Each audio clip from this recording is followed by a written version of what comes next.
అందరికీ నమస్కారం. ఈరోజు మనం చెప్పుకోబోయే కథ అందమైన కోడలే కావాలి. కథలోకి వెళ్ళబోయే ముందు మీరు కనుక మన ఛానల్ని ఫస్ట్ టైం చూస్తున్నట్లయితే తప్పకుండా మన ఛానల్ని లైక్ చేయండి, షేర్ చేయండి, సబ్స్క్రైబ్ చేయండి, బెల్ ఐకాన్ క్లిక్ చేసి ఆల్ అనే బటన్ని ప్రెస్ చేయడం మర్చిపోకండి. కథని ఎక్కడ స్కిప్ చేయకుండా వినండి. ఇలాంటి మంచి మంచి కంటెంట్తో ఉన్న స్టోరీస్ మీరెన్నో వినాలి అనుకుంటే మన ఛానల్ని ఎంకరేజ్ చేసి బూస్ట్ చేస్తూ మన ఛానల్లో ఎన్నో మంచి కంటెంట్తో ఉన్న స్టోరీస్ ఉన్నాయి. మీరు వినకపోతే ఒకసారి విని ఆనందించి తప్పకుండా మన ఛానల్ని లైక్ చేసి మంచి కమెంట్ పెట్టి సబ్స్క్రైబ్ చేసుకోవటం మర్చిపోవద్దు. కథని ఎక్కడ స్కిప్ చేయకుండా వినండి.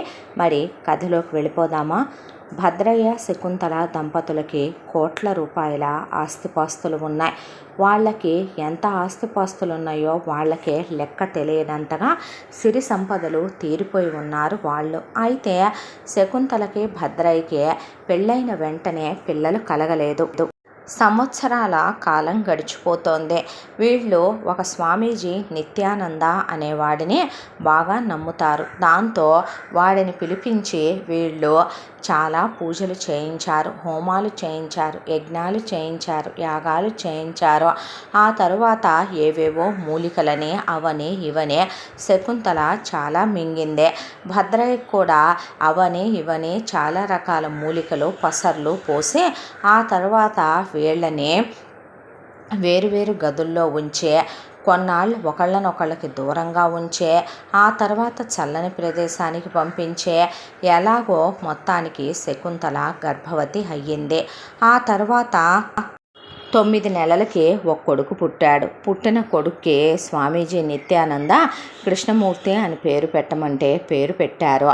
పెట్టి కొడుకుని చిన్నప్పటి నుంచి పెద్ద పెద్ద చదువులు చదివించాలి, మనకున్న కోట్ల రూపాయల ఆస్తులన్నిటికీ వీడి వారసుడు అనే దాంతో చదివించడం మొదలుపెట్టారు. వయసు వచ్చింది. కృష్ణమూర్తి చదువు పూర్తయింది.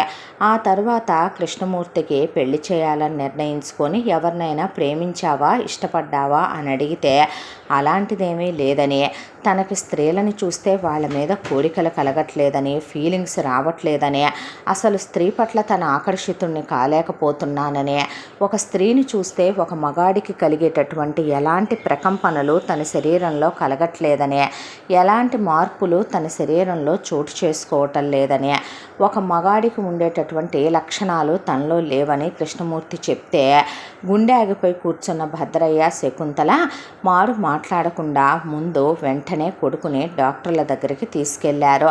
డాక్టర్లు అన్ని టెస్టులు చేసి మీ అబ్బాయికి మగతనం లేదని, కొంతమంది మగాళ్లలో వాళ్ళు సంసారం చేయడానికి పనికొస్తారు, సంతానానికి పనికిరారు.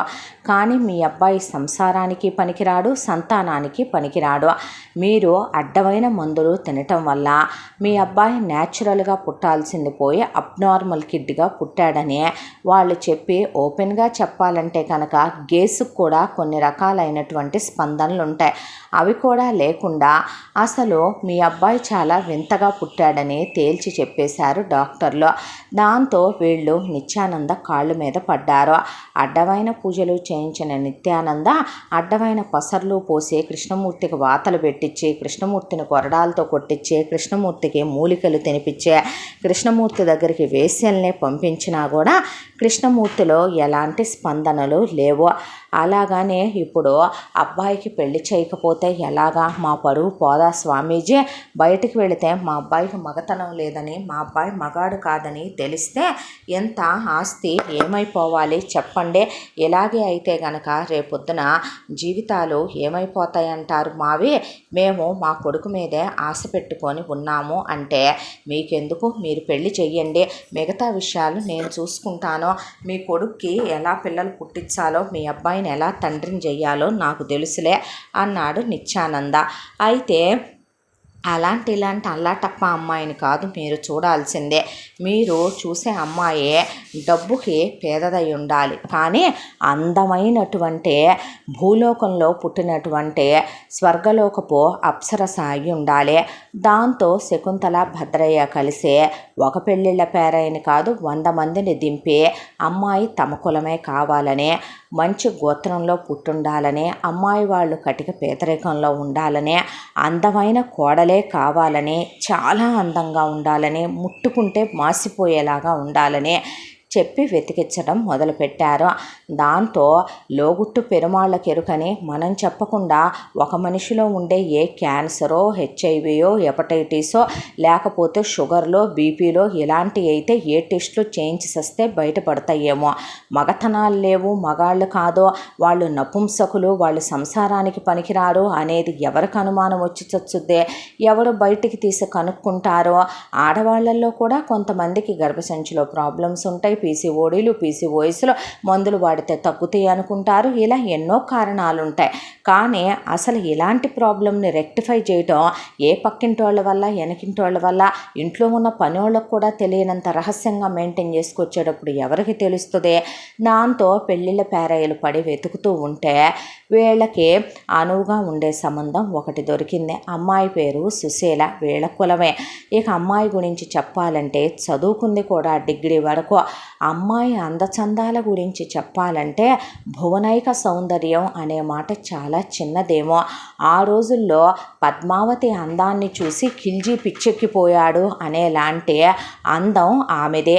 అసలు సాక్షాత్తు ఆ దేవదేవేరులే ఆ త్రిమాతల అందమంతా కూడా పోత పోసుకొని పుట్టిందా అన్నంత అందంగా, వెతకడానికి కూడా ఎక్కడా వంకలేనట్టు ఆ కళ్ళు, ముక్కు, ఆ పెదవులు, చెంపలు, రంగు, జుట్టు, వేర్లు, గోర్లు, ఆ అమ్మాయికి ఉన్నటువంటి అందం, వంపులు, సొంపులు ఇవి అని వర్ణించజాలనంత అందంగా ఉంటుంది సుశీల.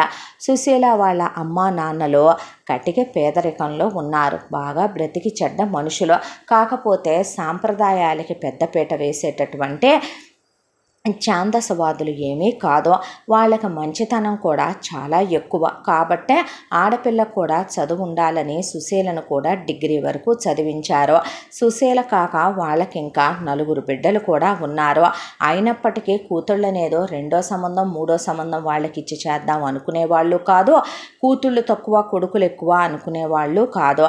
ఒకప్పుడు బాగా బ్రతికి దెబ్బతిన్నా ఉన్నంతలోనే సుశీల తల్లి మిషన్ కుడుతూ, సుశీల తండ్రి ప్రైవేట్ ఉద్యోగం చేస్తూ ఉన్న 5 ఎకరాల పొలాన్ని కూడా కౌలుకేయకుండా ఆయనే సొంతానికి చేస్తూ వాళ్ళ వరకు వాళ్ళు ఒక సొంత పెంకుటింట్లో ప్రశాంతంగా బ్రతుకుతున్నటువంటి కుటుంబం.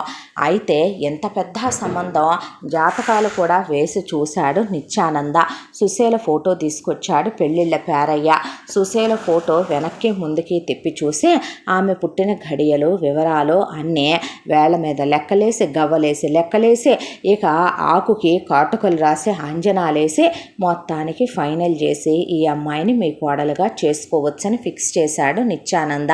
దాంతో శకుంతల, భద్రయ్య కలిసి పెళ్లి చూపులకని వస్తున్నామని కబురు పంపితే అంత ఉన్నవాళ్ళు పిల్లని చేసుకుంటాము అంటే అది అమ్మాయి అందంగా ఉంది కాబట్టి కోరి వచ్చి చేసుకుంటున్నారేమో, రేపొద్దున మంచి వంశోద్ధారకులు పుట్టాలేమో, అందుకే అందమైన పిల్లలు అందమైన అమ్మా నాన్నలకే పుడతారని అనుకుంటారు కాబట్టి అలా అనుకున్నారు సుశీల తల్లిదండ్రులు.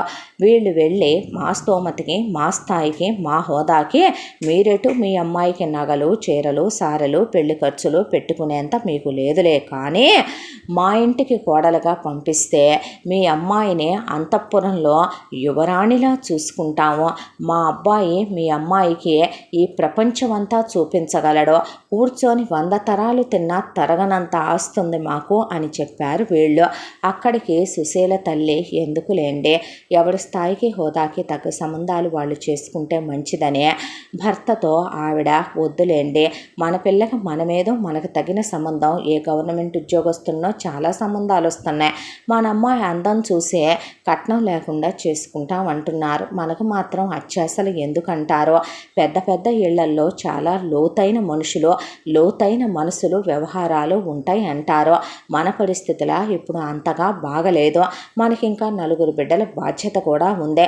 పెద్ద పిల్లని ఇప్పుడు కొన్నాళ్ళు ఉద్యోగం చేయనిద్దాం, అంత హడావిడిగా తోసేయటం ఎందుకు అని ఆవిడ అన్న చుట్టాలు పక్కాలు పని పాట లేకుండా తిని తీరిగ్గా కూర్చొని ఉంటారు కాబట్టి అసలు ఓ సోసు అంతోట అదృష్టం వస్తే ఏదో సామెత చెప్పినట్టు దేవుడు వరమిస్తానంటే పూజారి కాలడ్డం పెట్టాడని నీకేం తెలుసు నోరు మూయమని సుశీలమ్మని నోరు మూయించేసి ఇక అంత మంచి సంబంధం వస్తే అది అదృష్టశాలి భాగ్యశాలి అయితే తంతే బూడెల బుట్లో పడితే కూతురు జీవితాన్ని నువ్వే ఏమారుస్తావా పెళ్లి కానివ్వవా అనే మొత్తానికి వాళ్ళ నోళ్ళు మూయించేసి ఇచ్చి చెయ్యి అని సుశీల తండ్రిని వారించారు. దాంతో ఆయన ఏమ్మా నీకు ఇష్టమేనా అని అడిగితే కృష్ణమూర్తి చూడ్డానికి మనిషి బాగుంటాడు, ఏ ఆడపిల్ల అయినా పెళ్లికి ముందు మొదటి రాత్రికి ముందు ఒక అబ్బాయిని మహా అయితే గనక చూపులతో మాటలతో చదువుతో అతని హోదాతో అతని తల్లిదండ్రులతో కుటుంబంతో అతనుకున్న అలవాట్లతో స్నేహితులతో బేరీ చేసి పెళ్లి ఒప్పుకుంటుంది. అది ఒకప్పుడు పెళ్లి చూపుల్లో ప్రతి ఆడపిల్ల చేసిన పనే. ఇక బెడ్రూముల్లోకి వెళ్ళాక వాళ్ళ రాతలు ఎలా ఏడుస్తాయి అనేది దైవాధీనం, అదెవరూ చెప్పలేరు. అలా నచ్చాడు నాన్నగారు అని చెప్పింది సుశీల. దాంతో సుశీలకి కృష్ణమూర్తికి చాలా ఘనంగా పెళ్లి ఏర్పాట్లు చేయించి నిత్యానంద చేతుల మీదుగా పెళ్లి జరిగిపోయిందే.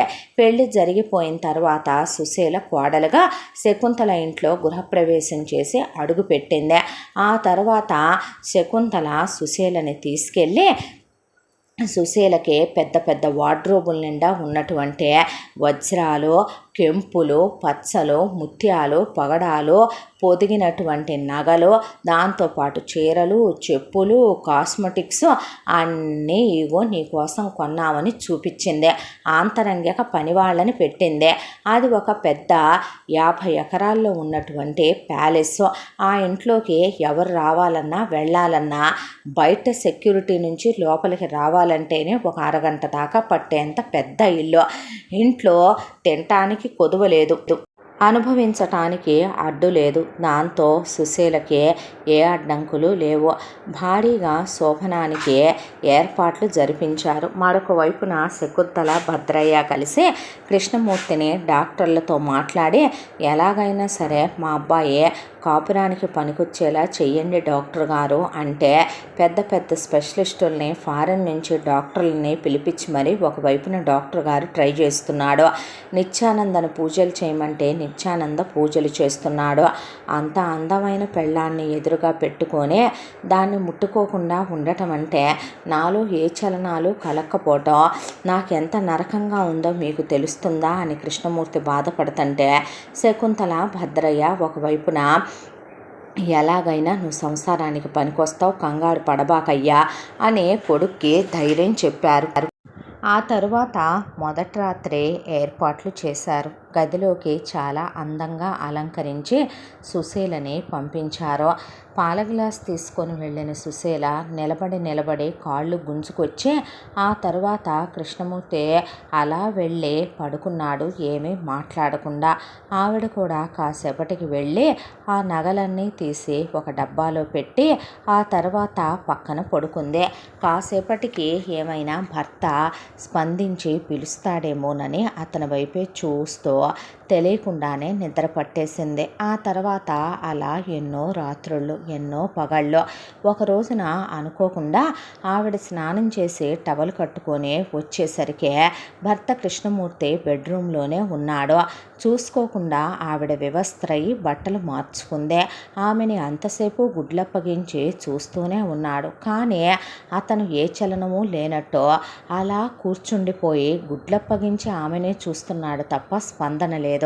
ఆవిడకే సిగ్గనిపించి చూసుకోలేదు క్షమించండి అని గబగబా అక్కడి నుంచి ఆవిడ బట్టలు కట్టుకొని పక్కకు పరిగెత్తింది. ఇలా ఎన్నో సంఘటనలు జరిగాయి ఇద్దరి మధ్య కూడాను. ఆవిడకి భర్త మీద నపుంసకుడనో మగతనం లేనివాడనో అనుమానం రాలేదు. బహుశా అతను ఎవరినైనా ఇష్టపడ్డాడేమో, ప్రేమించాడేమో, అత్తమామలు కులం గురించి ఆలోచించి అందమైన కోడలే కావాలని పంతం పట్టే తన్నిచ్చి పెళ్లి చేశారేమో. అంత పెద్ద పెద్ద చదువులు చదువుకొని వచ్చి అంత వ్యాపారాన్ని చూస్తున్న ఆయనకి ఒక ఆడదాని మనసు అర్థం చేసుకోవటం తెలీదా? సమయం దేన్నైనా మార్చుద్దే అనే దాంతో ఆవిడ రోజు చాలా అందంగా రెడీ అయ్యేదే. అయితే ఆవిడ భర్త ముందే నా మొగుడేగా తప్పే ఉందని ఆయన ముందే ఇక ఆయనకి కోరిక కలగకపోద్దా, ఇష్టం కలగకపోద్దా అనే దాంతో అలా చాలా అందంగా ముస్తాబై తిరుగుతూ ఉండేదే. కానీ అతనిలో ఏ స్పందనలు లేకుండా 2 సంవత్సరాల కాలం గడిచిపోయింది. ఈ 2 సంవత్సరాల కాలంలో ఆమెతో కలిసి భోంచేయటం, కలిసి బయటికి వెళ్ళి రావటం, నలుగురిలో బయట ప్రపంచంలో ఆమె నడుము మీద చెయ్యేయటం, భుజం మీద చెయ్యేయటం, ఇలా తప్ప ఆవిడకి అందరి ముందు గులాబీ పువ్వు ఇవ్వటం, ఐ లవ్ యూలు చెప్పటం, ఇదంతా తప్ప 4 గోడల మధ్య ఏమీ ఉండదు. ఒక రోజున అత్తగారు పూజ గదిలో నుంచి పూజ పూర్తి చేసుకొని వచ్చింది. తాళికి బొట్టు పెట్టుకో అనేసరికి తాళి తీసి తాళికి పసుపు పెట్టుకొని కుంకుమ పెట్టి అత్తగారు ఆశీర్వాదాలు తీసుకొని అక్షంతలు వేయించుకున్న తర్వాత, అత్తమ్మ మీతో ఒక విషయం చెప్పొచ్చునా అంటే, ఏమిటి అంది శకుంతల. ఆవిడ చేయి పట్టుకొని తన బెడ్రూమ్లోకి తీసుకెళ్ళింది సుశీల. మీ అబ్బాయికి నాకు మధ్య ఇప్పటి వరకు ఏమీ జరగలేదు. మీ అబ్బాయి నన్ను తాకట్లేదు. నాకు ఏంటో పరిస్థితి ఏమీ అర్థం కావట్లేదు. ఆయన ఎవరినైనా ఇష్టపడ్డారేమో, ప్రేమించారేమో మీకు తెలుసా? పోనీ మీకు తెలీదా? ఆమెను మర్చిపోలేకనే ఆయన నన్ను తాకట్లేదు అనుకుంటాను అత్తయ్య అని చెప్పేసరికి, ఈ విషయం అవునా, ఇలా జరిగిందా, ఈ విషయం ఇంకెవరెవరికి తెలుసు అని అడిగింది శకుంతల ఏమీ ఎరగనట్టు. నేను అమ్మకి చెబుదామనుకున్నాను, కానీ అమ్మ పుట్టింటి విషయాలు అత్తింట్లో, అత్తింటి విషయాలు పుట్టింట్లో, ఆడపిల్లలు సభ్యత లేకుండా ప్రతి విషయాన్ని చెప్పటం కరెక్ట్ కాదండి. పైగా భార్యాభర్తల మధ్య విషయం ఏదైనా 4 గోడల మధ్య ఉండాలండి. పెళ్ళైన తర్వాత అత్తగారే అమ్మ, ఏది ఉన్నా అత్తగారితోనే పంచుకోవాలని చెప్పారు. కాబట్టే మీతోనే చెప్తున్నాను అత్తయ్య అనేసరికి, మగవాళ్ళన్న తర్వాత వాళ్ళకి రకరకాలైనటువంటి మూడ్ స్వింగ్స్ ఉంటాయి. రకరకాలుగా భార్య దగ్గర నుంచి వాళ్ళు చాలా కోరుకుంటారు. మనమే వాళ్ళకి ఏం కావాలనేది తెలుసుకొని ఇవ్వగలిగి ఉండాలి. అలా అనుకుంటే మాకు సంతానం పుట్టడం చాలా ఆలస్యమైంది. మీ మామగారికి ఏం కావాలో నేను తెలుసుకునేటప్పటికీ మా పెళ్ళయ్యి 15 సంవత్సరాల కాలం గడిచిపోయింది. అలాగే వాడిలో కూడాను ఏదో వాడు నీ నుంచి ఆశించేది నువ్వు ఇవ్వలేకపోతున్నావేమో, కాబట్టే నువ్వు వాడి ముందు సిగ్గుపడటం, మెలికలు తిరగటం ఇలాంటివి కాకుండా, పెద్దలు ఏమని చెప్పారు, శయనేషు రంభ అన్నారు. కాబట్టే వాడి ముందు నువ్వు సిగ్గు వదిలేయాలి. వాడి ముందే నువ్వు స్నానం చేసి వచ్చే బట్టలు కట్టుకోవటం, వాడి ముందే నువ్వు వివస్త్రగా ఉంటావు. ప్రతిరోజు రాత్రి వివస్త్రగా వాడివి నీవి కూడా బట్టలు తీసేసి నగ్నంగా నువ్వు వాడికి దగ్గరగా ఉండటం, ఇలాంటివి చేస్తే ఏ మగాడు తనకేం కావాలో అది భార్య నుంచి పొందుతాడో, తను భార్యని సుఖపడతాడో. ఎంతకన్నా ఒక తల్లి లాంటి అత్తగారిగా సిగ్గు విడిచి నీకు ఇంకా నన్నేం చెప్పమంటావు? వాడు ఒకవేళ ఎవరినైనా ప్రేమించి మాకు చెప్పకపోయినా అది గతం. ఇప్పుడు పెళ్ళైన తర్వాత వాడు నీ భర్త, నువ్వు వాడి భార్యవే. అది నువ్వు మర్చిపోకూడదు కదా. రకరకాల మూలికలు ఉన్నాయి. అవి వాడిలో చలనం కలిగేలా చేయటం చదువుకున్న దానివి నీకు తెలీదా? బోలెడన్ని మందులుంటాయి. వాడిలో స్పందన కలిగేలా చేయటం నీకు ఆ మాత్రం తెలీదా? నువ్వే మీద పడాలి, నువ్వే ముద్దులు పెట్టాలి, నువ్వే దగ్గరికి తీసుకోవాలి. నువ్వే వాత్సాయన కామసూత్రాల పుస్తకం ఇదే.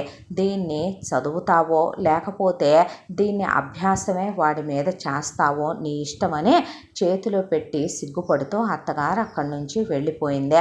ఆ తరువాత సుశీల కూడా ఛీ అని సిగ్గుపడి ఎత్తుకెళ్ళి పుస్తకం మొత్తం చదవటం మొదలుపెట్టింది. బహుశా భర్త ఎవరినైనా ప్రేమించి ఉండొచ్చేమో, ఇష్టపడి ఉండొచ్చేమో, ఆమెకు మరొకరితో వివాహమై ఉండొచ్చేమో.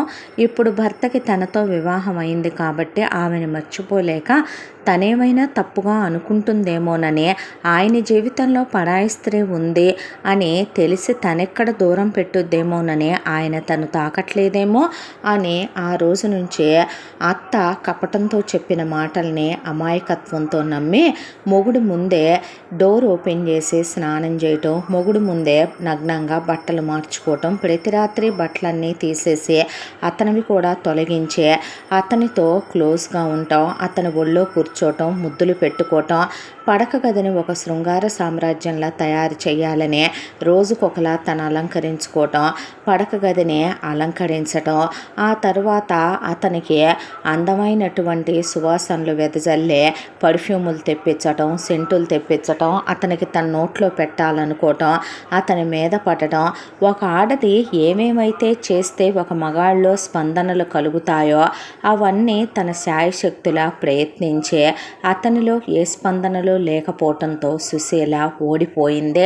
ఏం జరిగిందత్తయ్య, ఎందుకైనా నేను ఎంత దగ్గర అవుదామనుకున్నా నన్ను దూరం పెడుతున్నారనే పాటికి ఎట్టకేలకి శకుంతల, భద్రయ్య కృష్ణమూర్తిని చూస్తున్న డాక్టర్ గారి దగ్గరికి వెళ్ళి ఎన్ని మందులు, ఎన్ని ఇంజెక్షన్లు, ఏమైంది డాక్టర్ గారు అంటే, చూడండమ్మా, మనం విత్తనాన్ని నాటుతాం, అది మొక్క అవుద్ది, చెట్టు అవుద్ది, పెరుగుద్ది, పెద్ద అవుద్ది. ప్రపంచం దృష్టిలో అదే మొక్కే, చెట్టే, జీవం ఉన్నటువంటి అదే మనతో పాటు ఒక జీవే. కానీ దానికి ఫలాలు కాయవు.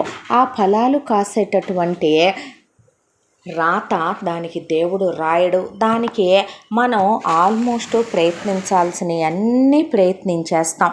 కానీ ఎంత ఎరువులు వేసినా, దానికి ఎంత మనం మడి చేసి నీళ్లు పోసినా, మనం ఎంత ఏం చేసినా దానిలో అసలు ఫలాలు కాసే రాత దేవుడు రాయంది మనం ఏం చేయగలుగుతాం చెప్పండి.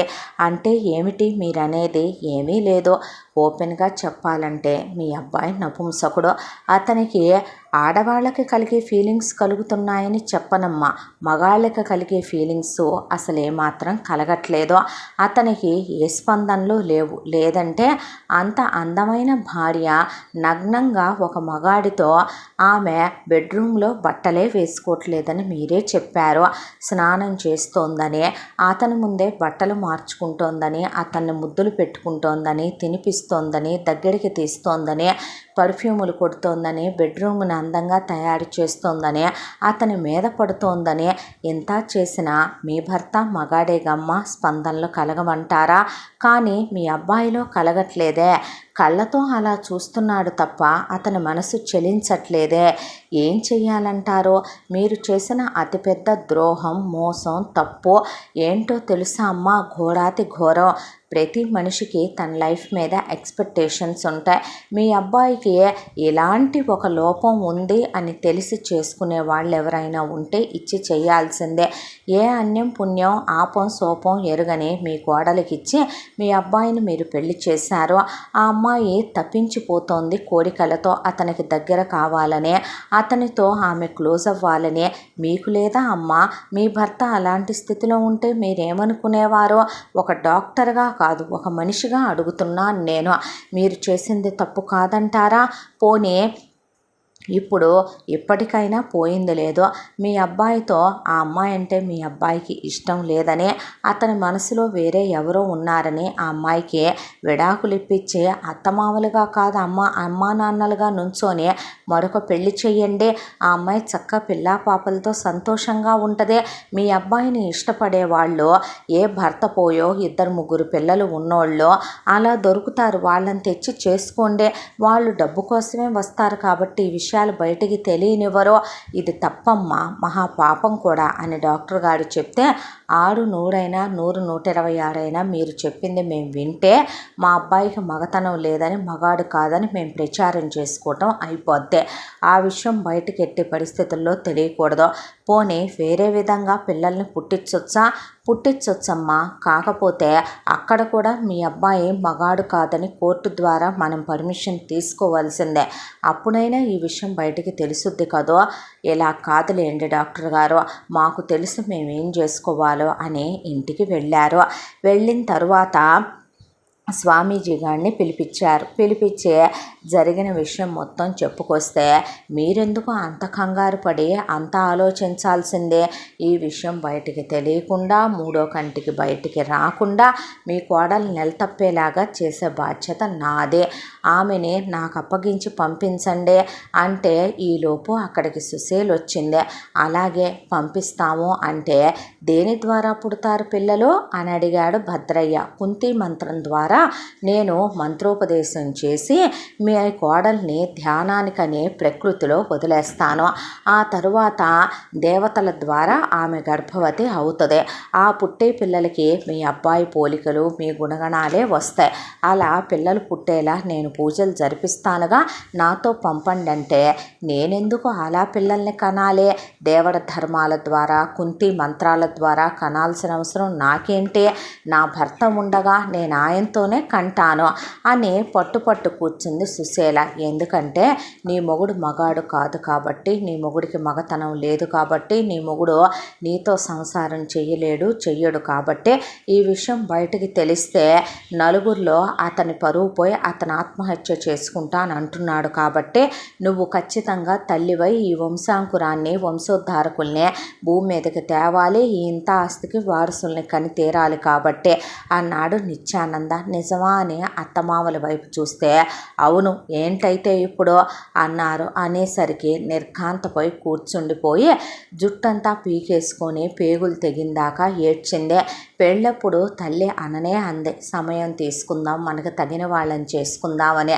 చుట్టాలు బంధువులు అన్నారని, మొగుడేదో చూడటానికి అందంగా ఉన్నాడని, ఆస్తిపాస్తులు ఉన్నాయని, అదృష్టవంతురాలు భాగ్యశాలి, తంతే బూడిల బుట్టలో పడిందే, అష్టైశ్వర్యాలు వచ్చినాయి, వైకుంఠంలో శ్రీ మహావిష్ణువుకి లక్ష్మీదేవిగా భార్య కాబోతోంది అని ఏదేదో చెప్పారని, ఆగర్భ శ్రీమంతులు ఇంటి కోడలవుతుంది, రేపటి నుంచి మనం కనపడితే గుర్తుపట్టుద్దో లేదో, అది ఇది అని వాళ్ళన్న మాటలకి బ్లేమ్ అయిపోయా. తన తలరాతని తనే ఏమార్చి రాసుకున్నానని వెక్కిళ్ళు పెట్టి ఏడ్చిందే. ఆ తర్వాత పర్వాలేదు, ఆయనకి మగతనం లేకపోయినా ఆయన నా భర్త, నేను ఈ విషయం ఎవరికీ చెప్పను, 4 గోడల మధ్య ఆయనకి సేవ చేసుకుంటూ ఇలాగే బ్రతికేస్తాను ఈ జీవితాన్నే అంది సుశీల.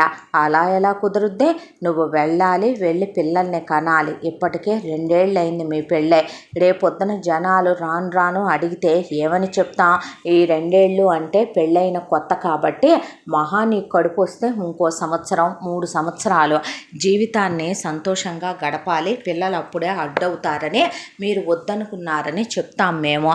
కానీ నువ్వు పిల్లల్ని కననంటే ఎలా కుదురుద్ది, వెళ్ళు స్వామీజీతో అన్నారు అత్తామామలు. నేను వెళ్ళను అంటే, వెళ్ళకపోతే ఎలా అనేశాడు మొగుడు కూడా. అదేంటండి అలా మాట్లాడతారు, నేను నీ మొగుడిని, నా మాటే శాసనం, నేను చెప్పింది నువ్వు వినాలి అన్నాడు కృష్ణమూర్తి. మంచానికి పనికిరాని మొగుడు కంచానికి మాత్రమే పనికొచ్చే మొగుడి ఆజ్ఞని శిరసావహించగా తప్పలేదు సుశీలకే. ఇక అలా స్వామీజీ వెంట వెళ్ళింది. వాడు చేసే పని ఏంటంటే, ఇలా కన్యలుగా ఉన్నటువంటి బాగా డబ్బున్న జమీందారుల కోడళ్ళు కూతుళ్ళని తీసుకొచ్చే, వాళ్ళకి సంతానాలు కలగట్లేదనో, వాళ్ళకి ఏదైనా చిన్న మెడికల్ ప్రాబ్లమ్స్ ఉంటే వాళ్ళు డాక్టర్ల దగ్గరికి వెళ్ళి క్యూర్ చేయించుకోలేని వాళ్ళు, ఇలాంటి స్వామీజీలను నమ్మి పూజలు చేయించుకునే వాళ్ళు ఉంటారు కాబట్టి, వాళ్ళల్లో ఆడవాళ్ళని తీసుకొచ్చి బాగా డబ్బులున్న వ్యసనపరులైన జమీందారులు దొరలు ఉంటారు కదా, వాళ్ళకి వీళ్ళకి సంపర్కాలు చేయించి అలా వీళ్ళని గర్భవతుల్ని చేసి పంపిస్తూ ఉంటాడు వాడు. ఓపెన్గా చెప్పాలంటే బ్రోకర్ రెడ్ లైట్ బిజినెస్నే వాడు స్వామీజీ అనే ముసుగులో చేస్తూ ఉంటాడు. అక్కడికి వెళ్ళిన తర్వాత వాడికి సుశీల గురించి తెలుసు, చదువుకుందని, పొగరుబొద్దనే, మదం బట్టి ఉందనే, దాంతో వాడు మామూలుగా లొంగదని తెలిసినా వాడు ఒక పాచిక విసిరి చూస్తే అక్కడికి చాలామంది మగాళ్ళు చేతులకు పూలు కట్టుకొని ఇన్నిన్ని నగలు డబ్బులు తీసుకొని రావటం, అందమైన అమ్మాయిలు ఉన్నటువంటి గదుల్లోకి వెళ్ళటం, అలా వాళ్ళతో వాళ్ళు సంపర్కం చెందటం, ఇవన్నీ చూస్తూనే ఉంది సుశీల. నీకు అలాంటి సుఖం కావాలనిపిస్తోంది కదూ అంటే, చిచ్చి అంది సుశీల. అనేసరికి దేనికిచ్చి వయసుకొచ్చావు, నీకు మాత్రం వాడికి స్పందనలు కలగవు, వాడు నపుంసకుడు, నీకు కోరికలు కలగట్లా, నీకు స్పందనలు కలగట్లా, చూడు ఆమెతో అతను ఎలా సంభోగిస్తున్నాడో, అతనితో ఆమె ఎలా రతి జరుపుతుందో. వీళ్ళందరూ నీలా పేదింటి నుంచి వచ్చిన వాళ్ళు కాదు, ఆమె జమీందారు కూతురు, ఆమె జమీందారు భార్య, ఆమె మరొక ఇంటి కోడలు. వాళ్ళందరిలో కొంతమంది ఇష్టపడి చేస్తున్నారు, ఇష్టపడిన వాళ్ళను కూడా ఇక్కడికి లోపలికి వచ్చాక నేను బయటికి వదలను. చూసావా, ఆమెకి మత్తిచ్చే నెల రోజులైంది. నెల రోజులుగా ఆమెతో అతను సంభోగిస్తున్నాడు.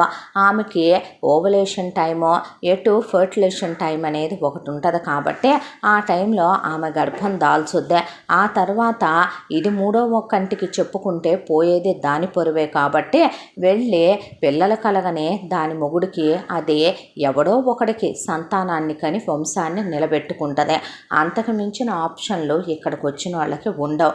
నువ్వే దారించుకుంటావు అనేపాటికి స్వామీజీనే రాస్కెల్, ఈడియట్, స్కౌండ్రల్, నేను ఎలా కనపడుతున్నాను రా నీకు, నేను ఇప్పుడే వెళ్ళి నువ్వు ఇలాంటి పనులు చేయబోతున్నావని కుంతి మంత్రాలు, నువ్వు దేవర ధర్మాలు అని చెప్పి నువ్వు తప్పుడు పనులు చేస్తున్నావని నేను మా అత్త మామలకి నా మొగుడికి చెప్తాను.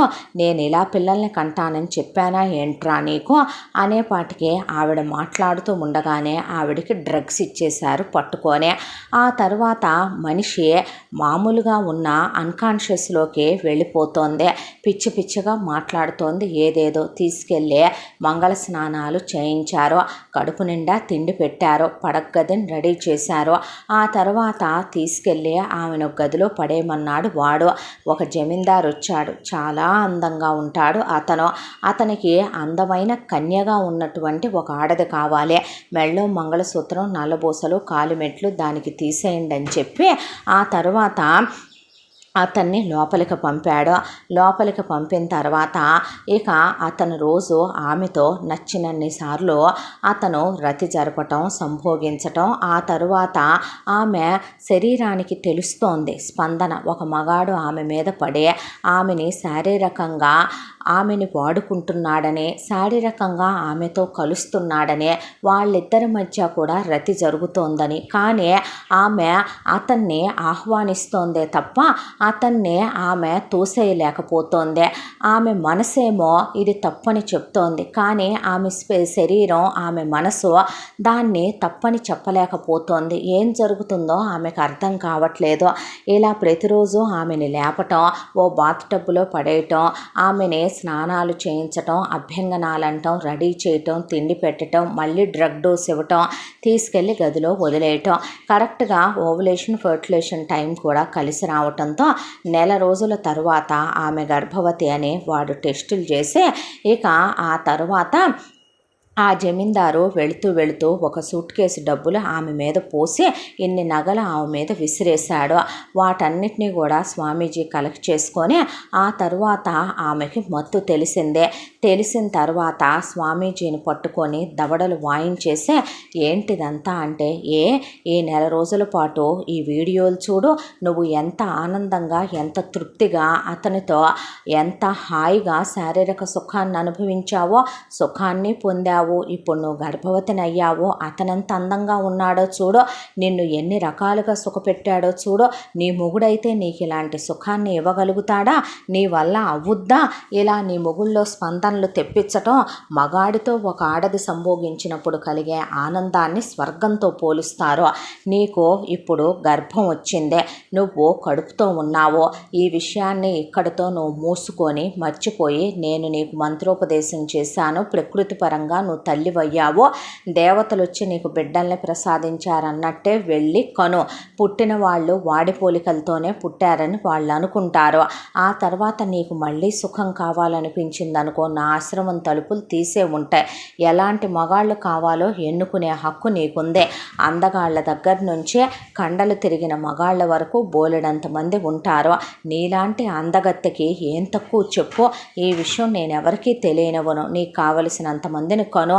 ఆ తర్వాత కూడా నీకు ఆధ్యాత్మికం వైపు మనసు మరలిందని దైవధ్యానం చేసుకుంటానని రా, వస్తే ఇక్కడ నిన్ను సుఖపెట్టి పంపిస్తాను అనేసరికి ఇక్కడి నుంచి సుశీల కన్నీళ్లతో అత్తగారింటికి వెళ్ళిన తర్వాత జరిగిందేదో జరిగిపోయింది. ఇప్పుడు ఆ తప్పులో తన ప్రమేయం ఏమాత్రం లేదో. పంపించిన వీళ్ళని చెప్పుతో కొట్టాలి, చేసిన వాణ్ణి చెప్పుతో కొట్టాలి. మనిషి జరిగిందేదో జరిగిందని కడుపులో ఉన్న బిడ్డ మీదైనా ప్రేమను పెంచుకుంటూ మౌనం వహించేసే దాన్ని అక్కడితో భరించో సహించో ఊరుకున్నా అయిపోయేదే. సుశీల మాత్రం అలా ఊరుకోకుండా లేకుండా ఇంటికి వెళ్ళిన తర్వాత ఆ స్వామీజీ గారు మంచోడు కాదని, పెద్ద బ్రోకర్ వెధవని, బ్రోతల పనులు చేస్తున్నాడని, నన్ను ఎవడో ఒకటి దగ్గర పడకలు మార్చాడని, వాడు నన్ను ఏదో డ్రగ్స్ ఇప్పించాడని, నెల రోజుల పాటు శారీరకంగా వేరే మగాడితో కలిపాడని, వాడు నన్ను మోజుతీరా అనుభవించాడని, నా కడుపులో ఉన్న బిడ్డ వాడిదేనని పిచ్చి పిచ్చిగా వాగేసింది సుశీల. దాంతో వెంటనే శకుంతల, భద్రయ్య, కృష్ణమూర్తి స్వామీజీ నిత్యానందని పిలిపిస్తే ప్రమాణ పూర్తిగా ఆ దేవి పాదాల సాక్షిగా, ఆ దేవదేవుడి సాక్షిగా చెప్తున్నాను, మీ కోడలికి మేము మంత్రోపదేశమే చేశాం. మంత్రోపదేశం చేసిన తర్వాత ప్రకృతిలో దేవర ధర్మం ప్రకారం వదిలేస్తాం.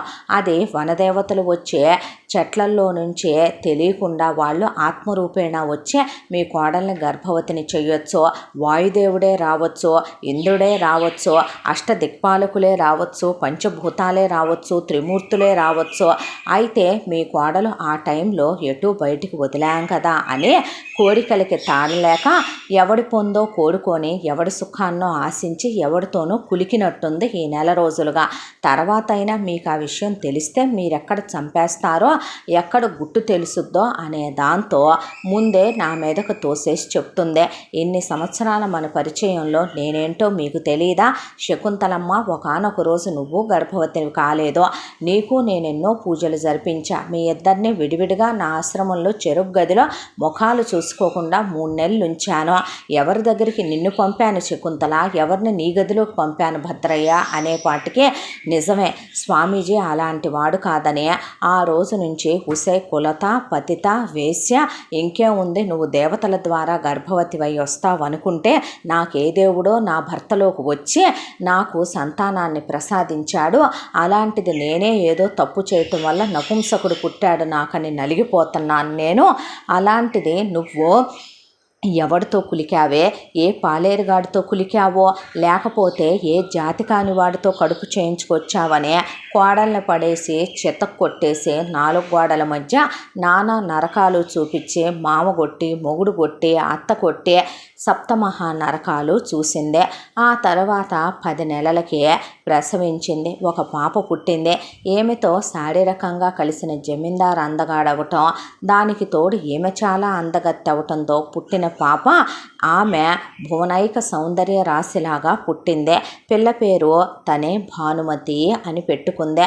ఆ తర్వాత ఒకవైపు నుంచే అత్త పెట్టే టార్చర్లు, మొగుడనే మాటలు, పిల్లని పట్టుకొని దీని బాబెవడే, ఇది ఎవడికి పుట్టిందే, అదే స్వామీజీ చెప్పిన ప్రకారం దేవర ధర్మం ప్రకారం కుంతి మంత్రాన్ని వాడి నువ్వు కనుంటే నా కొడుకు చేతులు, కాళ్ళు నా పోలికలు, నా మొగుడు పోలికలు వచ్చాయి, పాపిష్టిదానా, ఇది ఎవడికి పుట్టిందో, ఎవడికి కన్నావో ఇప్పుడు ఈ అనామకురాల్ని తెచ్చి నా కొడుకు అకౌంట్లో వేసి మా ఇంటి పేరు, మా గోత్రం ఇచ్చి ఇప్పుడు దీనికి మా కులాన్ని ఎట్లాగొట్ట అంటగట్టి ఇంత ఆస్తికి వారసురాల్ని చేద్దామనే కదూ నీ దురాలోచన అని పొద్దున్న లేచిన దగ్గర నుంచి రాత్రి దాకా ఆమెని వేసి అని, కులతనే, పతితనే, ఒకవైపున మొగుడు బడేసి కొట్టి, అత్త కొట్టి, మామ కొట్టి, ఆ పుట్టిన పిల్లని పద్దాక కాళ్ళతో తన్ని ఎవడికో పుట్టిందనే నానా మాటలు అనేసరికి పాపకి 6 నెలల వయసు వచ్చిందాక భరించినటువంటి సుశీల పుట్టింటికి వెళ్ళిపోవచ్చు పాపాయిని తీసుకొని. ఇలా జరిగిందని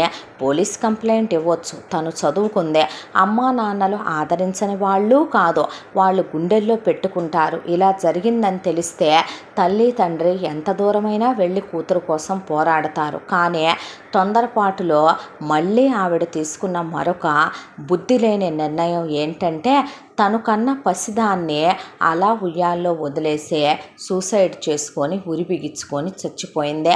ఆ తర్వాత ఆ ఉత్తరంలో నా చావుకి ఎవరో కారణం కాదు, నేనే కారణం, నాకు పాపాయి పుట్టాక ఆరోగ్యం బాగోక ఇలాంటి నిర్ణయం తీసుకున్నానని రాసుకొని చచ్చింది. అది ఇంకొక హైలైట్. దాంతో ఆమె అమ్మా నాన్నలు పోలీసులు వచ్చినా ఆమె తీసుకున్న నిర్ణయం కాబట్టి శవాన్ని దింపి తగలెట్టి సమాధి చేసేశారు. ఇక బయట ప్రపంచంలోకి ఈ పిల్ల వెళితే ఈ పిల్ల ఎక్కడ తమ కొడుక్కి పుట్టలేదో, పోలికలు తమ కొడుకు కాదు, అమ్మో ఈ విషయం బయటికి తెలుసుద్దనే దాంతో పిల్ల బాధ్యత మేము చూసుకుంటాంలే, ఎంతైనా మా మనవరాలేగా మీరు వెళ్ళిపోండని సుశీల అమ్మా నాన్నలకే ఇక వీడ్కోలు పలికి పంపించేసి పిల్లని ఆయాలు కేర్ టేకర్ల దగ్గర పడేసింది శకుంతల. అలాగని ఇప్పుడు కొడుకుని ఇలాగే ఉంచితే మళ్ళీ ప్రపంచం దృష్టిలో కొడుకు ఆడంగి వెధవో, నపుంసకుడో, బృహన్నలో అనే పేరు వస్తుంది. కాబట్టి ఈసారి కొడుక్కి చూడటానికి అస్సలు బాగోకపోయినా కులం కలిసిందనే దాంతో కట్టికి పేదరికంలో తినటానికి తిండి లేక 6 ఆడపిల్లలు 8 మంది మగపిల్లలు మధ్య పుట్టినటువంటి జయప్రదని తీసుకొచ్చి చేయటానికి వాళ్ళ ఫ్యామిలీని మొత్తం సెటిల్ చేస్తే కూతురుని అమ్మేస్తామని చెప్పారు వాళ్ళ అమ్మా నాన్న. దాంతో వాళ్ళకి డబ్బులు పడేసి జయప్రదను కొనుక్కొచ్చి మొత్తానికి కృష్ణమూర్తికి ఇచ్చి పెళ్లి జరిపించారు. ఆ తర్వాత జయప్రదకి ఒక 2 సంవత్సరాలకి గేఫెలో అని కృష్ణమూర్తి సంసారానికి పనికిరాడని తెలిసిందే. సుశీల ఏం చేసిందే, అంతకు మించి జయప్రద సామధాన భేద దండోపాయాలు వాడి అసలు తనే కృష్ణమూర్తి మీద పడి కాపురం చేయాలని కూడా ట్రై చేసి ఓడిపోయిందే. దాంతో స్వామీజీ దగ్గరికి నేనున్నానుగా పంపమని వాడు చెప్తే, ఈసారి నువ్వైనా పెద్ద కోడలు అలా వినకుండా కాలు జాడి తప్పుడు పని చేసి ఎవడికో కనొచ్చింది, దీన్ని నువ్వు అలా చేయకుండా కుంతి మంత్రం ద్వారా దేవుడ ధర్మం ద్వారా కన్నిరా అమ్మాయి అని చెప్పి పంపించేసరికి ఓ అలాగే అని వెళ్ళిందే. అయితే అందరూ సుశీలలా ఎదురు తిరుగుతారా? జయప్రద కోరికలతో అప్పటికే దహించుకుపోతోంది. దాంతో ఎవరైనా సరే ఓకే అని స్వామీజీ చెప్పిన దానికి సరే అందే. ఎకాయకిన 1 రోజులని వెళ్ళిన మనిషి 3 నెలల పాటు తనకి నచ్చినటువంటి ఒక జమీందార్ని సెలెక్ట్ చేసుకొని అతనితో ఇష్టపూర్వకంగా మనఃపూర్వకంగా శారీరకంగా కలిసింది. కానీ గర్భం దాల్చలేదు. ఇంటికి వచ్చిందే. మళ్ళీ పూజలు చేస్తాను రమ్మనమని స్వామీజీ చెప్తే ఇలా సంవత్సరానికి ఒక 5-6 సార్లు చొప్పున 2 సంవత్సరాలకు వెళితే అందంగా ఉన్న జమీందారులకు గర్భవతి అవ్వలేదు, కానీ అందవికారంగా ఉన్న కండలు తిరిగిన వస్తాదు లాంటి ఒకడికి గర్భవతి అయ్యిందే. 10 నెలల తరువాత కూతురు పుట్టిందే. రంజిత అని పేరు పెట్టారు. ఆ పుట్టిన పిల్ల అచ్చం శకుంతల ముక్కేనని, భద్రయ్య మూతేనని, కృష్ణమూర్తి చేతులు కాళ్ళు వచ్చాయని మురిసిపోయి వీళ్ళు మనవరాలుగా స్వీకరించారు. ఆ తర్వాత కోరికలు ఒకసారి కలిగినటువంటి మనిషి ఆ కోరికలు తీర్చుకోవటం మొదలుపెట్టాక హద్దులు కలుగుతాయా? దాంతో మళ్ళీ నేను వెళతాను, వారసుని కనొస్తానని చెప్పి మళ్ళీ వెళ్ళటం మొదలుపెట్టింది. అలా అందమైన జమీందారులు ఎంతమంది చేతులు మారినా గర్భవతి కాలేదు. మళ్ళీ ఇంకొక అందవికారమైనటువంటి ఒకడితో సంభోగించిన తర్వాత గర్భవతి అయ్యి 10 నెలలకు మళ్ళీ కూతురే పుట్టింది. రజిత అని పేరు పెట్టారు. చూడటానికి ఆ కూతుళ్ళు నల్లగా ఉన్నా, పళ్ళెత్తులుగా ఉన్న, మెల్లకన్నుతో పుట్టిన, బాగోపోయినా, వాళ్ళు పొట్టిగా ఉన్నా, వాళ్ళు వింత వింతగా పుట్టినా సరే అన్నీ మా పోలికలే, అన్నీ దేవతల ద్వారా పుట్టిన పిల్లలు వీళ్ళు, అంతా మాయే వచ్చినాయి అని వాళ్ళకి ఇష్టపూర్వకంగా గోత్రం ఇచ్చారు, ఇష్టపూర్వకంగా ఇంటి పేర్లు పెట్టారు, ఇష్టపూర్వకంగా వాళ్ళకి రంజిత రజిత అని పేర్లు పెట్టుకున్నారు. వాళ్ళని మనవరాళ్ళుగా ఆమోదించుకున్నారు.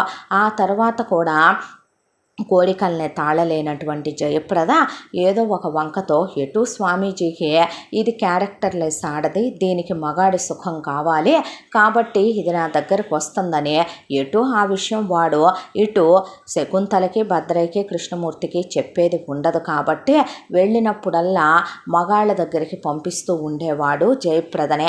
అలా ఎన్నో వందల మంది చేతులు మారుతూ మారుతూ మారుతూ వెళ్ళిపోయింది జయప్రద. అంతా దాంట్లో కూడా చచ్చిపోయిన సుశీల పతిత, కులత, వేశ్య, ఆమెని ఎన్నో మాటలు అనేవాళ్ళు. ఎంత దాంట్లో కూడా స్వామీజీ దగ్గర ధ్యానం కోసం వెళ్ళి, మంత్రోపదేశం కోసం వెళ్ళి, స్వామీజీ దగ్గర ఎన్నో ధర్మాలు నేర్చుకోవటానికి వెళ్ళి, ఎన్నెన్నో శ్లోకాలు, ఉత్తమ స్త్రీకి ఉండాల్సిన లక్షణాలు, పతివ్రత ధర్మాలు, వ్రతాలు, ఎన్నో ఉపవాస యజ్ఞ యాగాదులు చేయటానికి వెళుతున్నటువంటి తమ చిన్న కోడలు జయప్రద మాత్రం మహాపతివ్రత అనే కిరీటం పెట్టేశారు శకుంతల, భద్రయ్య. కృష్ణమూర్తి కూడా పెళ్ళాం నిప్పు అనేవాడు.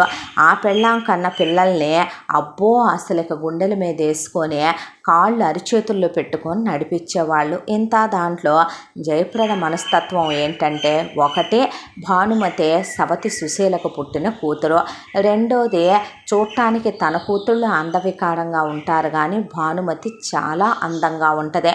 దాంతో ఆ అమ్మాయిని అత్త, కోడలు, మామ అలాగే కృష్ణమూర్తి కలిసి ఆ పిల్లని కొట్టి తిట్టి ఈ పిల్లలకు ఆయాగా నియమించి ఆ పిల్లని ఇంట్లో పని మనిషిని చేసే, పండుగలప్పుడు వేడుకలప్పుడు జనాలు వస్తారు కాబట్టి అప్పుడు మాత్రం పట్టుపరికిని కట్టి నగలేసి జనాల ముందు ముగ్గురు కూతుళ్ళు అన్నట్టుగా పరిచయం చేసేవాళ్ళు. ఇలా జయప్రద అలా వెళ్ళొస్తూ సుఖపడుతూ ఉండగా కృష్ణమూర్తి తాగుడికి అలవాటు పడిపోయాడు.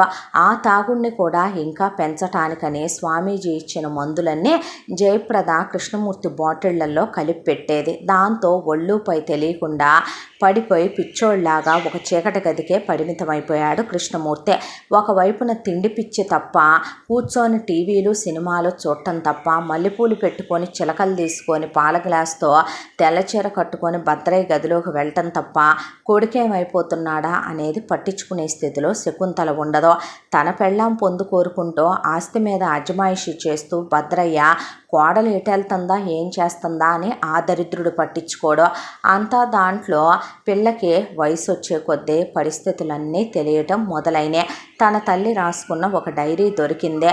పిల్ల చదువుకుంటుంది కాబట్టి ఆ డైరీ ఓపెన్ చేసి తన తల్లి అమాయకత్వాన్ని వీళ్ళు ఎలా వాడుకున్నారో, తన తల్లిని ఎలా పిచ్చిదాన్ని చేశారో, చివరికి తన తల్లి ఎలాగైతే పిరికితనంతో చచ్చిపోయిందో తెలుసుకొని బాధపడింది. ప్రపంచం దృష్టిలో పిల్లని చదివించాలి కాబట్టి తన పిల్లల్ని ఓ గ్రేడ్ స్కూల్కి పంపిస్తూ పిల్ల చేత పాచి పని చేయిస్తూ పిల్లని మాత్రం ఒక నార్మల్ స్కూల్కి పంపించేవాళ్ళు. అంతా దాంట్లో చాలా బాగా చదివేది పిల్ల, చాలా తెలివైంది కూడా భానుమతి. ఇక తల్లి ఎలా పోయిందో, తండ్రి నపుంసకుడని, వీడికి మగతనం లేదని వయసుకొచ్చే కొద్దీ ఆ అమ్మాయికి తెలిసిపోయినాయి. పిన్ని వెళ్ళి స్వామీజీ గారిని అడ్డం పెట్టుకొని అడ్డమైన మగాళ్లతో కాలు జారి వస్తోందని, నాయనమ్మ తాతయ్యకి ఇవన్నీ పట్టించుకునే ఓపిక తీరికలు లేవని, వాడు తప్పతాగి పడిపోవటం తప్ప ఇంటి విషయాలేవి పట్టించుకోడని, అసలు ఇలాంటి రాస్కిల్స్ వీళ్ళకి లోపాలు ఉంటే ఆ లోపాలని కప్పిపుచ్చుకోవటం కోసం దిక్కు మొక్కు లేని ఆడవాళ్ళని, అనాథలైన ఆడవాళ్ళని, రూపాయి కోసం ఆశపడే ఆడవాళ్ళని సెలెక్ట్ చేసుకొని మరి వాళ్ళ జీవితాలని కాలరాసేసే ఇలాంటి వెధవల్ని షూట్ చేసి పడేయాలి.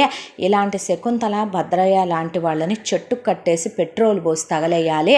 దేవుడు అనేవాడే ఉంటే వీళ్లలో ఎవరిని కూడా వదలకూడదు.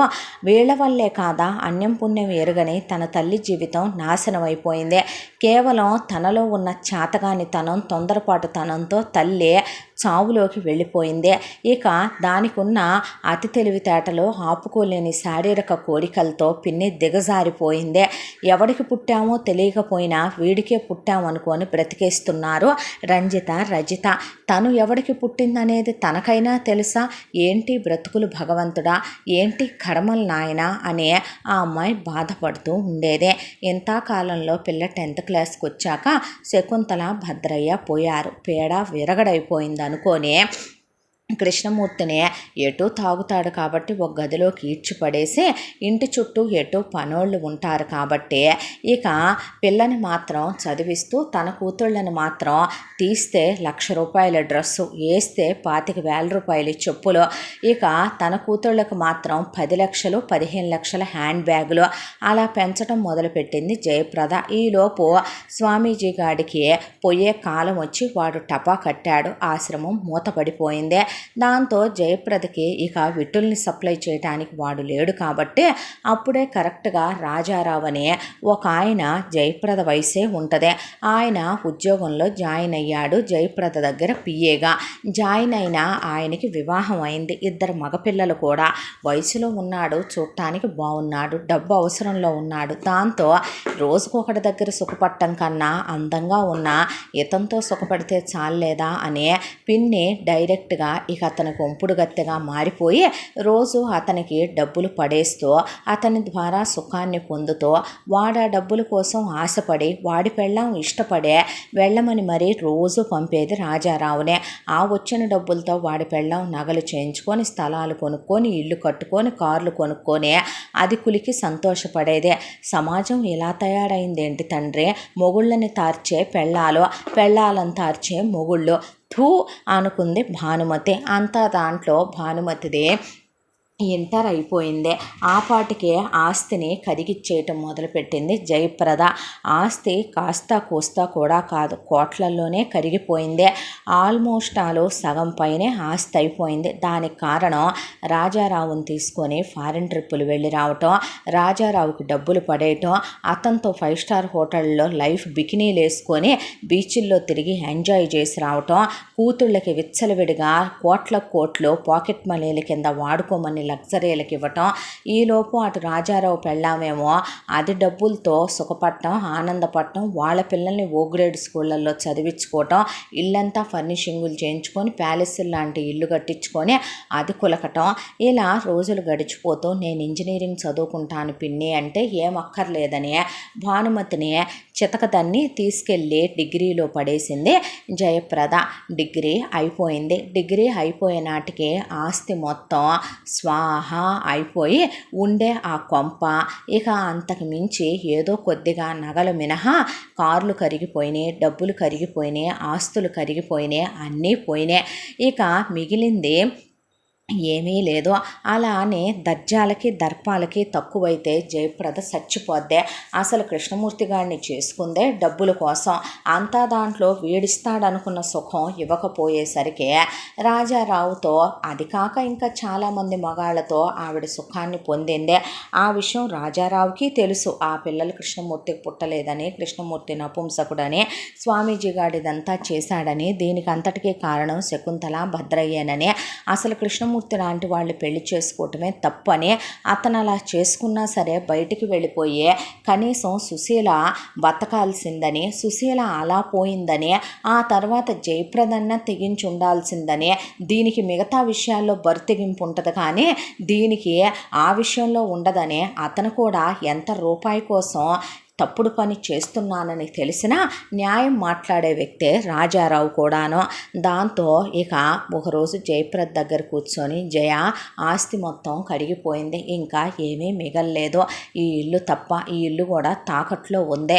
ఇప్పుడు అతను రోజు తాగేటటువంటి మందు బాటిళ్ళే లక్షలు అవుతున్నాయి. నీ కూతుళ్ళు విచ్చలవిడిగా డబ్బు ఖర్చు పెడుతున్నారు, రేపొద్దున పరిస్థితి ఏంటో ఆలోచించుకో అంటే జయప్రద ఆలోచించుకోవటం మొదలుపెట్టి అటుగా భానుమతి వెళుతుంటే చూసింది. ఏమన్నా అందంగా ఉన్నావే నువ్వు, ఆడదానికే నిన్ను చూస్తే మత్తెక్కిపోద్దనేసరికి రాజారావు అలా చూసి ఆ పిల్లవైపు, వెళ్ళమ్మా నువ్వు అనేసరికి, ఏంటా పిచ్చి మాటలు అన్నాడు రాజారావు. నువ్వేమైనా నా దగ్గరికి ఊరికినే వచ్చి నాకు సుఖాన్ని ఇస్తావా రాజా? లేదు కదా, నీకు కూడా డబ్బులు కావాలి, నీ భార్యకు కూడా డబ్బే కావాలి. నువ్వు నీ శరీరాన్ని నాకు పంచుతున్నందుకు, నీ మనసును నాకు పంచలేకపోతున్నందుకు నేనెంత తప్పించిపోతున్నానో నీకు తెలుసా అన్న తర్వాత ఇప్పుడు ఏం పిచ్చి పనులు చేయబోతున్నావు అన్నాడు ఆయన. దీని అందానికి ఎవడైతే దీని మీద వ్యామోహం చెంది మోహం చెందుతాడో వాడికిచ్చి దీన్ని పెళ్లి చేసి దీన్ని అమ్మేస్తా, కోట్ల రూపాయలకి బేరం పెడతాను, అప్పుడు మనం హాయిగా సుఖపడవచ్చు అంటే తప్పు చేస్తున్నావు జయ. ఒకప్పుడు సుశీల జీవితంలో, నీ జీవితంలో కృష్ణమూర్తి వల్ల ఏ సుఖమైతే ఏ సంతోషమైతే లేదనుకున్నావో మళ్ళీ నువ్వు నీ కూతుళ్ళ విషయంలో అలాంటి నిర్ణయం తీసుకోగలవా? శుభ్రంగా తీసుకుంటాను. కాకపోతే అందవికారంగా పుట్టినటువంటి వీటి పళ్ళకి నేనేయించిన కంచెలు చూసే, వీటి మెల్లకళ్ళకి నేను చేయించిన ఆపరేషన్లు చూసే, వీటి నల్లటి శరీరాలు, పొట్టి ఆకారాలు, వీటికున్న పొట్టి జుట్టు, వీటికి కన్ను వంకరే కాలు వంకరే, ఎవడు వీటిని చూసైనా మోజుపడ్డగా రాజా. నా అందము రాలా, చివరికి నా కర్మ కాలిపోయి నేను ఆ రోజున పాటించిన ధర్మాల ప్రకారం వీటికి అడ్డమైన ఎదవలై వచ్చినాయి, ఏం చేద్దాం అనే పాటికి ఆయన తలదించేసుకున్నాడు. అంటే ఇప్పుడు దానికి పెళ్లి చేసి తీరాల్సిందే అని పెళ్ళిళ్ళ పేరయ్యని పిలిచి భానుమతికి సంబంధాలు చూడమని చెప్పింది. మామూలు డార్క్ కలర్ చీర కట్టుకున్న భానుమతి ఫోటో తీసుకెళ్తేనే కుప్పలు తెప్పలుగా పెద్ద పెద్ద వాళ్ళ అబ్బాయిలు కూడా ఆ అమ్మాయి అందాన్ని చూసే కానీ కట్నం వద్దని పెళ్లి చేసుకోవటానికని అసలు క్యూ కట్టేశారో. నాకు కావలసింది వాళ్ళు కాదురా, దరిద్రపు పెళ్ళిళ్ళ పేరయ్య ఎదవ సన్నాసే. నాకు ఎదురు కట్నం ఇవ్వాలి, అది కూడా 25 కోట్లు ఇవ్వాలి. ఇస్తే గనక నేను దీన్నిచ్చి చేస్తా అనేపాటికి మీకు ఎలాంటి సంబంధాలు కావాలో నాకు అర్థమైందని అక్కడి నుంచి పెళ్ళిళ్ళ పేరయ్య సంబంధాలు దాటం మొదలుపెట్టాడు. వచ్చిన వాళ్ళల్లో 70 ఏళ్ల ముసలోడు, 80 ఏళ్ల ముసలోడు, కోట్ల రూపాయల డబ్బులున్నోళ్ళు, పెళ్ళాలు సచ్చినోళ్ళు, పెళ్ళాలు లేచిపోయినోళ్ళు, పిల్లలు వదిలేసి ఫారెన్లు వెళ్ళి సెటిల్ అయినోళ్ళు. నిజంగా రాజారావు కోట అనిపించింది. ఆయన వయసు కూడా ఇప్పుడు 45 లోపలే ఉంటుంది. ఆయన కూడా ఆ అమ్మాయిని బిడ్డగా భావించి చూస్తాడు. ఈ ముసలి ఎదవలు నాకే తాత వయసులో ఉన్నారు, ఏం చేసుకోవటానికి భానునిచ్చి చేస్తే జయ అంటే వాళ్ళేం చేసుకుంటే మనకెందుకు రాజా అనేపాటికే తప్పు చేస్తున్నాను అనిపించట్లా నీకు అన్న తర్వాత నేను చచ్చినా చేసుకోనని భానుమతి అనేసరికి చెత్త కొట్టేసింది జయప్రద. కొట్టబాకనే రాజారావు అడ్డెళ్ళి నువ్వు వెళ్ళమ్మా లోపలికే, ఎందుకు ఎదురు మాట్లాడి కొట్టించుకుంటావు భాను నువ్వు అని లాగేసిన తర్వాత ఇక ఎవడో ఒకడికేసి ముడైపోతే ఎట్లా, 25 కోట్లని అడిగేసరికి పెళ్ళైతే ఇస్తాం, శోభనం అయితే ఇస్తాం, నాకే తాతలా ఉన్నారా మీరు, కొడితే చెప్పు తెగిపోద్ది హీల్ చెప్పు వెళ్ళమని చెప్పేపాటికి ఎట్టకేలకి పెళ్ళిళ్ళ పేరయ్య ఒక రోజున ఒక ఆవిడ్ని తీసుకొని వచ్చాడు ఇక్కడికి. ఆ వచ్చిన ఆవిడ కాలు మీద కాలేసుకొని కూర్చొని నా పేరు వసంతలక్ష్మి, శరత్చంద్ర గారికి రెండో భార్యనే. నీ పురాణం అంతా నాకు తెలుసులే కానీ నపుంసకుడైన నీ మొగుడికి ఎలా నీకు 2 కూతుళ్ళు పుట్టారో, ఆ స్వామీజీ నిత్యానందగాడు నీతో ఏం చేయిస్తే ఇంతోటి అప్సరసల్ని నువ్వు అన్నావో, ఇప్పుడు నువ్వు సంబంధానికి పిలిచినటువంటి భానుమతి సుశీలకి ఎలా పుట్టిందో, సుశీల ఎందుకు పోయిందో నాకు అన్నీ తెలుసులే కానీ నేను చెప్పేది నోరు మూసుకొని నువ్వు వినవే ముందు అంది జయప్రదనే. అనేసరికి జయప్రద అలా నిలబడితే ఈ పియ్యగాడికి నీకు మధ్య ఏముందో కూడా నాకు తెలుసులే కానీ ముందు చెప్పేది విను. నేను నా మొగుడికే 5 పిల్లల్ని కన్నాను, 2 కొడుకులు 3 కూతుళ్ళు. నా సవతి మాళవిక యాక్సిడెంట్లో పోయాక వాడు నన్ను రెండో పెళ్లి చేసుకున్నాడు. ఇప్పుడు వాడికి యాక్సిడెంట్ అయ్యి కోమాలో మంచాన హాస్పిటల్లో ఉన్నాడు. వాడి మొదటి పెళ్ళానికి ఒక కొడుకు, వాడి పేరు కళ్యాణ్. ఆస్తి మొత్తం కూడా నా మొగుడు వాడి పేరు మీద పెట్టాడు.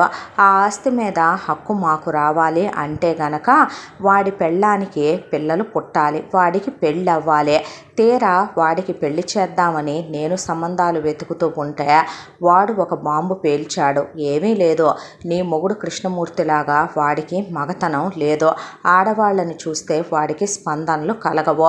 కాబట్టే అలాగని బయట ప్రపంచానికి అందవికారంగా ఉండే నీ కూతుళ్ళ లాంటి వాళ్ళనిచ్చి వాడికి చేయకూడదు. కాబట్టి దిక్కు మొక్కు లేని అందంగా ఉన్న ఈ భానుమతిని వాడికిచ్చి పెళ్లి చెయ్యాలి. నీకు 5 కోట్లు అడ్వాన్స్ ఇస్తాను, దీనికి సంతానం కలిగిన తర్వాత మిగతా 20 కోట్లు ఇస్తాను. దీనికి ఎవరితో కడుపు చేయించాలో, ఎలా సంతానం కలిగేలా చెయ్యాలో నాకు బాగా తెలుసు. ప్రపంచం దృష్టిలో ఇది వాడి పెళ్ళాంగా ఉండాలి, ఇది వాడికే పిల్లల్ని కన్నట్టుగా ప్రపంచం దృష్టిలో ఒకళ్ళని కంటే ఆ ఆస్తి మీద నాకు పట్టొస్తుంది. చెప్పింది అర్థమైందనుకుంటాగా అనే 5 కోట్ల సూట్ కేసుని మొహం మీద పెట్టి విసిరేసి జయప్రదకి దీన్ని సిద్ధం చేయి పెళ్ళికి అని చెప్పి వెళ్ళిపోయింది. ఆ మాటల్ని విన్న జయప్రద రాజారావు నిర్ఘాంతపోయే జయప్రద కూతుళ్ళు నోరు వెళ్ళబెట్టుకుని నుంచుంటే భానుమతి షాకులో అలా నిలబడిపోయింది. ఇంతటితో అందమైన కోడలే కావాలి మొదటి భాగం పూర్తి. ముగింపు భాగంతో మళ్ళీ కలుసుకుందాం. తప్పకుండా మన ఛానల్ని లైక్ చేయండి, షేర్ చేయండి, సబ్స్క్రైబ్ చేయండి, బెల్ ఐకాన్ క్లిక్ చేసి ఆల్ అనే బటన్ని ప్రెస్ చేయడం మర్చిపోకండి. ఇలాంటి ఎన్నో మంచి మంచి కథలు ఇంకా మన ఛానల్లో వినాలి అనుకుంటే ఛానల్ని లైక్ చేసి సబ్స్క్రైబ్ చేయడం మర్చిపోవద్దు. ఈ మంచి కథను మనకు అందించిన కథా రచయిత్రి జి యామిని శ్రీనివాస్ గారు. ముగింపు భాగంతో మళ్ళీ కలుద్దాం. Thank you.